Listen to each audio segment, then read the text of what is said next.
Good morning learners. അപ്പം നമ്മളിത് സയൻസിലെ metals എന്നതിൻ്റെ സെക്കൻഡ് പാർട്ട് വീഡിയോ ആണിത്. അപ്പോൾ first part video already uploaded ആണ്. അപ്പോൾ അതെല്ലാവരും ഒന്ന് കണ്ടു നോക്കുക. നമ്മൾ ആ വീഡിയോയിൽ ഫസ്റ്റ് പാർട്ട് വീഡിയോയിൽ എന്താണ് ലോഹം, അവരുടെ പ്രോപ്പർട്ടീസ് എന്തൊക്കെയാണ്, അവരുടെ റിയാക്ഷൻസ് എങ്ങനെയൊക്കെയാണ്, അത്തരം ഇമ്പോർട്ടൻറ്റ് കാര്യങ്ങളായിരുന്നു നോക്കിയിട്ടുള്ളത്. ഈ പാർട്ട് വീഡിയോയിൽ നമ്മൾ ഈ ലോഹങ്ങൾക്ക് സംഭവിക്കുന്ന ലോഹനാശനം അല്ലെങ്കിൽ കൊറോഷൻ എങ്ങനെയാണ് നടക്കുന്നത്, അതിൻ്റെ എഫക്ട്സ് എങ്ങനെയൊക്കെയാണ്, അത് നമുക്ക് എങ്ങനെയൊക്കെ ഇല്ലാതാക്കാൻ പറ്റും, അങ്ങനത്തെ ചെറിയ കാര്യങ്ങളാണ് നമ്മൾ ഈ ഒരു മൊഡ്യൂളിൽ ഈ ഒരു ചാപ്റ്ററിൽ നമ്മൾ നോക്കുന്നത്. സോ എന്താണ് ഈ ലോഹനാശനം? ലോഹങ്ങൾ നശിച്ചു പോവുക. എങ്ങനെ നശിച്ചു പോണത്? ഇപ്പം നമുക്കറിയാം, നമ്മൾ കഴിഞ്ഞ ക്ലാസ്സിൽ പറഞ്ഞു, ഇപ്പം നമ്മളൊരു അലുമിനിയത്തിൻ്റെ ചെമ്പ് പുതിയ കടയിൽ നിന്ന് വാങ്ങി, ആ കൊണ്ടുവന്ന ഒരാഴ്ച ഭയങ്കര തിളക്കായി, നല്ല ഭംഗിയായിരിക്കും, നമ്മുടെ മുഖക്കൈയിൽ വേണമെങ്കിൽ കാണാൻ പറ്റും, അങ്ങനെ തിളക്കായിരിക്കും. പക്ഷെ ഒരു 1, 2, 3 മാസം കഴിയുമ്പോൾ നമ്മൾ എന്നും തേച്ചൊരച്ച് കഴുകുന്ന പാത്രമാണെങ്കിൽ പോലും ഒരു 3 മാസം കഴിയുമ്പോഴേക്കും അതിന് തിളക്കം മൊത്തം നഷ്ടപ്പെടും.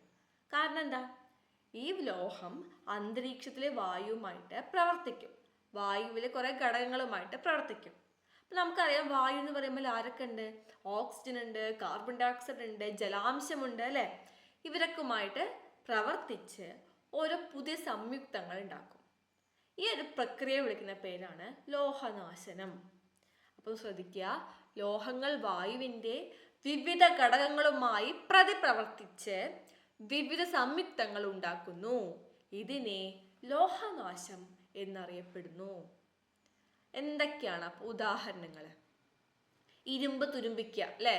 നമ്മുടെ വീട്ടിൽ ഇരുമ്പിൻ്റെ ഗേറ്റോ ജനലോ ഉണ്ടെങ്കിൽ വെള്ളമൊക്കെ തട്ടിക്കഴിഞ്ഞാൽ, അല്ലെങ്കിൽ കുറച്ച് കാലം പെയിൻറ് തടിക്കാതെ വെച്ച് കഴിഞ്ഞാൽ എന്ത് സംഭവിക്കും? അത് തുരുമ്പിച്ച് പോയിട്ടുണ്ടാവും, അല്ലേ?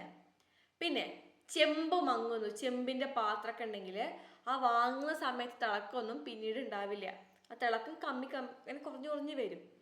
മൂന്നാമത്തത്, ലോഹങ്ങൾക്ക് തിളക്കം നഷ്ടപ്പെടുന്നു. നമ്മളിപ്പോൾ പറഞ്ഞ കാര്യം തന്നെ, അല്ലേ? അപ്പം നമുക്ക് നോക്കാം, ഇരുമ്പ് തുരുമ്പിക്കുക, അല്ലേ?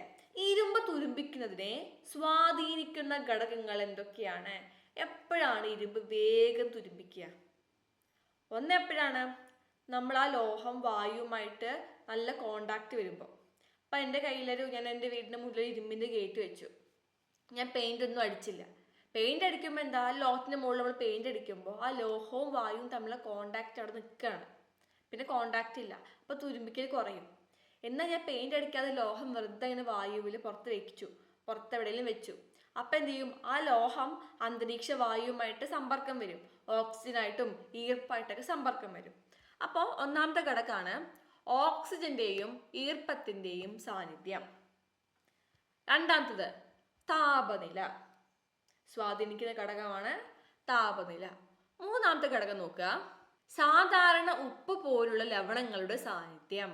അതെന്താണ്? അപ്പം നമുക്കറിയാം, ഈ കടലിൻ്റെ അടുത്ത് വീടുള്ളവരുടെയൊക്കെ വീട്ടിൽ ജനലും പിന്നെ ഗേറ്റൊക്കെ പെട്ടെന്ന് തുരുമ്പിക്കും. കാരണം എന്താ? ഈ വായുവിൽ, കടലിൻ്റെ അവിടെയൊക്കെ പറയുമ്പോൾ വായുവിൽ എന്തുണ്ട്? ഉപ്പിൻ്റെ അംശമുണ്ട്, അല്ലേ? ആ ഉപ്പിൻ്റെ അംശം എന്ത് ചെയ്യും? ഇരുമ്പ് തുരുമ്പിക്കുന്നത് സ്പീഡ് ചെയ്യാൻ സഹായിക്കും. അപ്പോൾ വായുവിൽ ലവണങ്ങൾ ഉണ്ടെങ്കിൽ ആ ലവണങ്ങൾ എന്ത് ചെയ്യും? ലവണം പറഞ്ഞെന്താ? സോൾട്ടുകൾ, അല്ലേ? ഈ സോൾട്ടുകൾ ഉണ്ടെങ്കിൽ എന്താണ്? നമ്മൾ തുരുമ്പിക്കൽ പ്രക്രിയ വേഗം നടക്കും, ലോഹനാശനം വേഗം നടക്കും. അപ്പോൾ നമുക്ക് മനസ്സിലായി, ചില ലോഹങ്ങൾ വായുവുമായിട്ട് പ്രവർത്തിക്കും, അങ്ങനെ പ്രവർത്തിച്ചു കഴിഞ്ഞാൽ ലോഹം നശിച്ചു പോകും. ഇതിനെ വിളിക്കുന്ന പേരാണെന്ത്? ലോഹനാശനം. അപ്പോൾ ഒന്ന് ശ്രദ്ധിക്കുക, സോഡിയം, പൊട്ടാസ്യം തുടങ്ങിയ വളരെ റിയാക്റ്റീവ് ലോഹങ്ങൾ മണ്ണെണ്ണയിൽ സൂക്ഷിക്കുന്നു. നിങ്ങൾ ലാബിലൊക്കെ പോയി കഴിഞ്ഞാൽ ഈ ലോഹങ്ങളൊക്കെ ഉണ്ടാവുമല്ലോ ലാബിൽ, അതിൽ ഈ സോഡിയവും പൊട്ടാസ്യവും നമ്മൾ വെറുതെ വായുവിൽ വെക്കുകയല്ല ചെയ്യുക, അല്ലെങ്കിൽ അടച്ച് വെക്കുകയല്ല ചെയ്യുക. നമ്മൾ എന്താ ചെയ്യുക? മണ്ണെണ്ണയിലാണ് ഇടുക. കാരണം എന്താ? ഈ സോഡിയം പൊട്ടാസ്യം പുറത്ത് വെച്ച് കഴിഞ്ഞാൽ വായുവിലെ ഈർപ്പവുമായിട്ട് കോണ്ടാക്ട് വരും. ഈ സോഡിയം ജലവുമായിട്ട് ഒരു ബന്ധം വന്നു കഴിഞ്ഞാൽ ഭയങ്കര റിയാക്ഷനാണ്, പൊട്ടിത്തെറിച്ചുകൊണ്ട് റിയാക്ഷൻ. നമുക്കത് വീഡിയോസ് കാണാൻ പറ്റുമോ? എൻ്റെ നിങ്ങൾ യൂട്യൂബിലൊക്കെ വീഡിയോസ് നോക്കിയാൽ മതി. ഈ സോഡിയവും ജലവും തമ്മിൽ റിയാക്ട് ചെയ്ത് കഴിഞ്ഞാൽ ഭയങ്കര റിയാക്റ്റീവാണ് അവർ രണ്ടുപേരും. പൊട്ടിത്തെറികളൊക്കെ ഉണ്ടാവും, തീ പിടിക്കുകയൊക്കെ ചെയ്യും. അപ്പോൾ ഈ സോഡിയം പൊട്ടാസ്യം വെള്ളവുമായിട്ട് ഒരു ബന്ധം വരാൻ പാടില്ല. അപ്പോൾ നമ്മൾ പുറത്ത് വെച്ച് കഴിയുമ്പോൾ അന്തരീക്ഷത്തിൽ എന്തുണ്ട്? ജലാംശം ഉണ്ട് അല്ലേ? അപ്പം അന്തരീക്ഷത്തിൽ ജലാംശം ഈ സോഡിയം പൊട്ടാസ്യവും റിയാക്ട് ചെയ്യാൻ സഹായിക്കും. അപ്പോൾ ആ ലോഹങ്ങൾ നശിച്ചു പോകും. അപ്പോൾ നമ്മൾ എന്ത് ചെയ്യും? നമുക്ക് സോഡിയം പൊട്ടാസ്യം എടുത്ത് വെക്കണം എന്നുണ്ടെങ്കിൽ എവിടെ എടുത്ത് വെക്കുക? മണ്ണെണ്ണയിലാണ് നമ്മൾ സൂക്ഷിക്കുക. കാരണം എന്താണ്? അല്ലെങ്കിൽ ഇവർ വായുവിലെ ഈർപ്പവുമായിട്ട് സമ്പർക്കം വന്നിട്ട് രാസപ്രവർത്തനങ്ങൾക്ക് വിധേയമാകും. അപ്പോൾ ആ ഒരു പോയിന്റ് ശ്രദ്ധിക്കുക. ആരൊക്കെയാണ്? സോഡിയവും പൊട്ടാസ്യവും കേട്ടോ. ഇത് രണ്ടുപേരും ഭയങ്കര റിയാക്റ്റീവാണ്, ഭയങ്കര റിയാക്ഷനാണ്. ചെറിയൊരു അളവ് ജലം മതി ഇവർക്ക് റിയാക്ഷൻ നടക്കാൻ വേണ്ടിയിട്ട്. അപ്പോൾ നമ്മളത് മണ്ണെണ്ണയിലാണ് സൂക്ഷിക്കുക. പക്ഷെ വേറൊരു കാര്യം, ഇപ്പം നമ്മൾ ഒരു ഇരുമ്പ് അല്ലെങ്കിൽ അങ്ങനത്തെ വേറെ ലോഹങ്ങളൊക്കെ പെട്ടെന്ന് തുരുമ്പിക്കും അല്ലേ? പക്ഷെ നമ്മൾ കഴുത്തിടുന്ന മാല, നമ്മളെന്നും കുളിക്കുമ്പോഴൊക്കെ വെള്ളം ഇങ്ങനെ തട്ടുണ്ട് മാലയിൽ, സ്വർണ്ണമാലയൊക്കെ ഉണ്ടെങ്കിൽ അല്ലേ? പക്ഷെ നമ്മുടെ സ്വർണ്ണമാലയെ സ്വർണ്ണവളയും പെട്ടെന്ന് തുരുമ്പിച്ച് പോണ കാണാറില്ലല്ലോ. കാരണം എന്താ? നോക്കൂ, സ്വർണം, പ്ലാറ്റിനം, വെള്ളി, മൂന്നും വില കൂടിയ ആൾക്കാർ അല്ലേ? സ്വർണം, പ്ലാറ്റിനം, വെള്ളി. ഇവരെന്ത് ചെയ്യില്ല? എന്ത് ചെയ്യില്ല എന്നല്ല, അവർ വായുവുമായിട്ടുള്ള ആ പ്രതിപ്രവർത്തനം കുറവാണ്, വളരെ കുറവാണ്. ഒട്ടും ഇല്ല എന്നല്ല കേട്ടോ, തുരുമ്പിക്കില്ല, ലോഹനാശനം ഇല്ല എന്നല്ല, ലോഹം നശിക്കും, പക്ഷെ അതിൻ്റെ റേറ്റ് വളരെ കുറവാണ്. അതുകൊണ്ടാണ് നമ്മൾ സ്വർണവും പ്ലാറ്റിനവും വെള്ളിയൊക്കെ ആഭരണങ്ങൾ ഉണ്ടാക്കാൻ വേണ്ടി ഉപയോഗിക്കുന്നത്. ഒന്ന് ആലോചിച്ച് നോക്കൂ, ഈ സ്വർണ്ണമൊക്കെ പെട്ടെന്ന് നശിച്ചു പോകണമെങ്കിൽ പോവാ വിചാരിക്കുക. അപ്പോൾ നമ്മൾ ലക്ഷങ്ങൾ രൂപ മുടക്കി സ്വർണം വാങ്ങി, സ്വർണ്ണമാല വാങ്ങി, 2 കുളി കഴിയുമ്പോഴേക്കും അത് ഒരുമിച്ച് പോയി കഴിഞ്ഞാൽ എന്തേലും നമുക്ക് അത് പറ്റുമോ? നമുക്ക് ഇല്ല. അപ്പോൾ ഈ സ്വർണം, പ്ലാറ്റിനം, വെള്ളിയൊന്നും പെട്ടെന്ന് നശിച്ചു പോവില്ല, അത് ഓർത്ത് വെക്കുക കേട്ടോ. അപ്പം നമുക്കറിയാം തുരുമ്പിക്കൽ ഭയങ്കര ബുദ്ധിമുട്ടാണല്ലേ? നമുക്ക് തുരുമ്പിച്ച സാധനങ്ങൾ നമ്മൾ പൈസ കൊടുത്ത് വാങ്ങി തുരുമ്പിച്ച് പോയി കഴിഞ്ഞാൽ നമുക്ക് നല്ല ബുദ്ധിമുട്ടാണ്. അപ്പം തുരുമ്പിക്കാതിരിക്കാൻ നമുക്ക് എന്തൊക്കെ ചെയ്യാൻ പറ്റും? പെയിൻറ്റിങ് ചെയ്യാൻ പറ്റും അല്ലേ? പെയിൻറ്റ് ചെയ്യാൻ പറ്റും. ഗ്രീസ് അല്ലെങ്കിൽ ഓയിൽ ചെയ്യാം മുകളിൽ, ആ ലോഹത്തിൻ്റെ മുകളിൽ നമ്മൾ ഗ്രീസ് തേച്ച് കൊടുത്താൽ എന്ത് സംഭവിക്കും? ആ ലോഹവും വായുവും തമ്മിലുള്ള ആ സമ്പർക്കം അവിടെ സ്റ്റോപ്പാവും അല്ലേ? അടുത്തതാണ് ഗാൽവനൈസേഷൻ. എന്താ പേര്? ഗാൽവനൈസേഷൻ. അപ്പം എന്താണ് ഗാൽവനൈസേഷൻ എന്ന് പറയുമ്പോൾ? അതൊന്ന് ശ്രദ്ധിക്കുക കേട്ടോ. ഗാൽവനൈസേഷൻ എന്ന് പറയുമ്പോൾ ഇപ്പം നമ്മുടെ കയ്യിൽ ഒരു ഇരുമ്പിൻ്റെ ഒരു പാത്രമുണ്ട്, അല്ലെങ്കിൽ ഇരുമ്പിൻ്റെ ഒരു കട്ടുണ്ട്, അത് നമുക്ക് തുരുമ്പിക്കാൻ പാടില്ല. അപ്പം നമ്മൾ എന്ത് ചെയ്യും? ആ ഇരുമ്പിൻ്റെ പാത്രത്തിൻ്റെ മുകളിൽ സിങ്കിൻ്റെ ഒരു കോട്ടിങ് കൊടുക്കും. ഈ സിങ്കിൻ്റെ പ്രത്യേകത എന്താണെന്ന് വെച്ചാൽ സിങ്ക് പെട്ടെന്ന് റിയാക്ഷൻ നടക്കില്ല, മെല്ലെയാണ്, തണുപ്പനാണ്, പെട്ടെന്ന് റിയാക്ഷൻ നടക്കില്ല. അപ്പം നമ്മൾ ഇരുമ്പാണെങ്കിൽ പെട്ടെന്ന് റിയാക്ഷൻ നടക്കുമായിരുന്നു. അപ്പം ഇരുമ്പിൻ്റെ മുകളിൽ എന്ത് ചെയ്യും? സിങ്കിൻ്റെ ഒരു പാളി ഇങ്ങനെ ചേർത്ത് കൊടുക്കും. അപ്പം എന്താണ്? അന്തരീക്ഷ വായുമായിട്ട് ഇപ്പോൾ ആരാ ബന്ധത്തിൽ വരുന്നത്? സിങ്കാണ്. അപ്പോൾ നശിക്കുകയാണെങ്കിൽ ആര് നശിക്കുള്ളൂ? സിങ്കേ നശിക്കുള്ളൂ. സിങ്ക് ലോഹമാണ്, അപ്പോൾ ലോഹം നശിക്കും. പക്ഷെ സിങ്കിന് നാശം കുറവാണ്, ഭയങ്കര സ്ലോ ആയിട്ട് നശിക്കുള്ളൂ. അപ്പം നമുക്ക് കുറേ കാലം പക്ഷെ ഇടയ്ക്കിടയ്ക്ക് വീണ്ടും അപ്ലൈ ചെയ്ത് കൊടുക്കേണ്ടി വരും. കാരണം സിങ്ക് റിയാക്ഷൻ നടന്ന് സിങ്ക് നശിച്ചു കഴിഞ്ഞാൽ വീണ്ടും ഇരുമ്പായിട്ട് അതിനെന്ത് വരും? കോണ്ടാക്ട് വരും. അപ്പോൾ നമ്മൾ എന്ത് ചെയ്യുക? വീണ്ടും അതിൻ്റെ മുകളിൽ സിങ്ക് പൂശുക. അപ്പോൾ ഇരുമ്പിൻ്റെ മുകളിൽ സിങ്ക് പൂശുന്ന പ്രക്രിയയാണ് എന്ത്? ഗാൽവനൈസേഷൻ.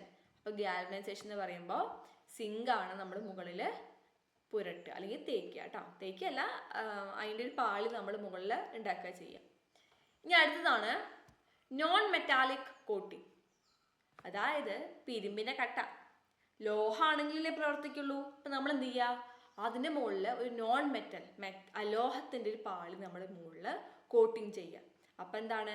ഈ അലോഹല്ലേ വായുവുമായിട്ട് സമ്പർക്കം വരുള്ളൂ, നമ്മൾ ലോഹത്തിന് കുഴപ്പമുണ്ടാവില്ലല്ലോ, ഉണ്ടാവില്ല. അടുത്തൊരു പോയിന്റാണ് അലോയ്കളിലേക്ക് പരിവർത്തനം ചെയ്യുക. എന്താണ് അലോയ്? അലോയ് എന്ന് പറഞ്ഞാൽ എന്താ? അലോയ് എന്ന് പറഞ്ഞാൽ ലോഹസങ്കരം. അലോയ് എന്ന് പറഞ്ഞാൽ എന്താണ്?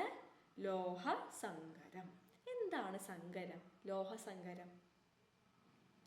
എനിക്കിപ്പോൾ 2 ലോഹങ്ങളുടെ ഒരു കൂട്ടുണ്ടാക്കാം.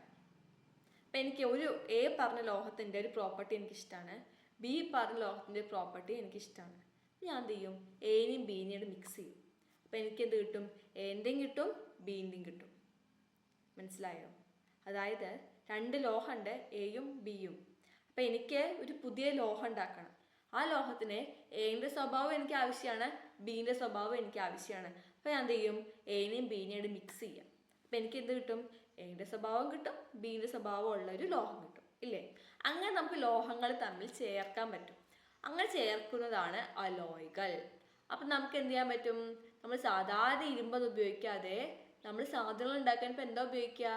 അലോയ്കളാണ് ഉപയോഗിക്കുക കേട്ടോ. നമുക്ക് നോക്കാം, ഇനി വരുന്നുണ്ട് ആ ഭാഗം. ജസ്റ്റ് ഇതൊന്ന് ഓർത്ത് വെക്കുക. പെയിൻറ്റിങ്, ഗ്രീസിങ്, അല്ലെങ്കിൽ ഓയിലിങ്, പിന്നെ ഗാലനൈസേഷൻ, നോൺ മെറ്റാലിക് കോട്ടിങ്, പിന്നെ അലോയ്സ്. ഇതൊക്കെയാണ് തുരുമ്പിക്കാതിരിക്കാനുള്ള വഴികൾ. നമുക്ക് വരുന്നുണ്ട് ലോഹസങ്കരങ്ങൾ, അതായത് അലോയ്സ്. എന്താണ് ലോഹസങ്കരങ്ങൾ?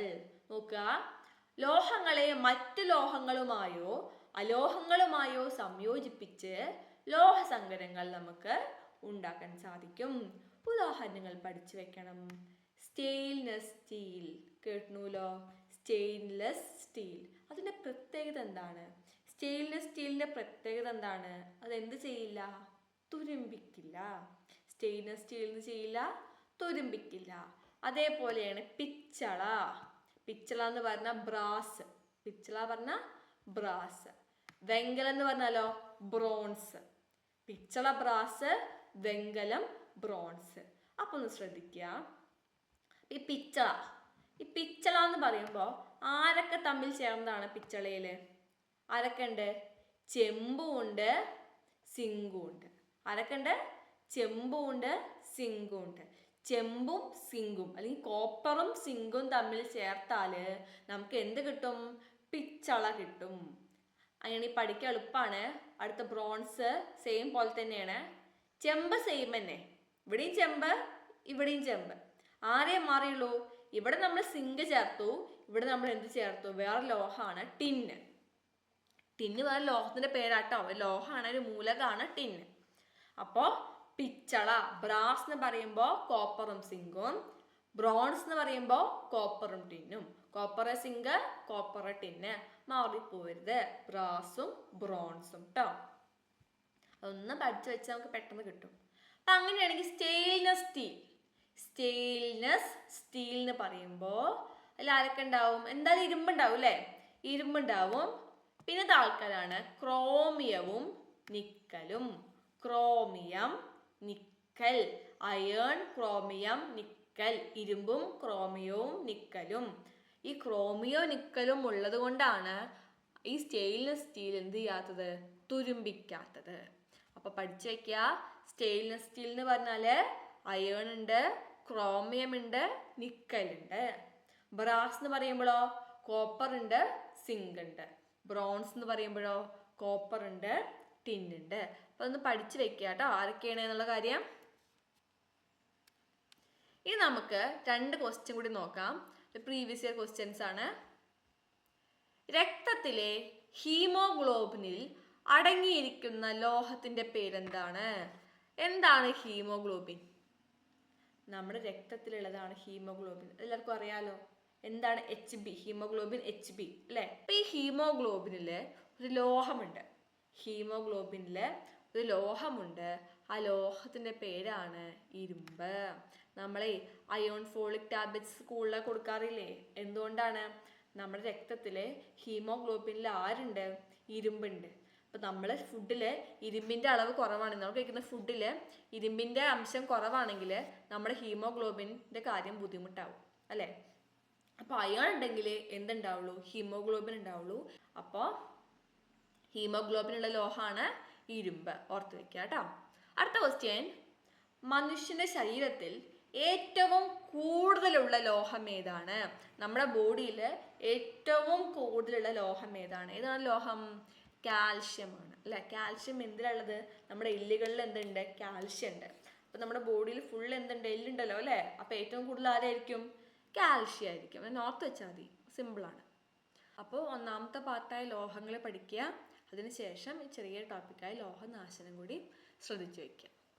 Thank you.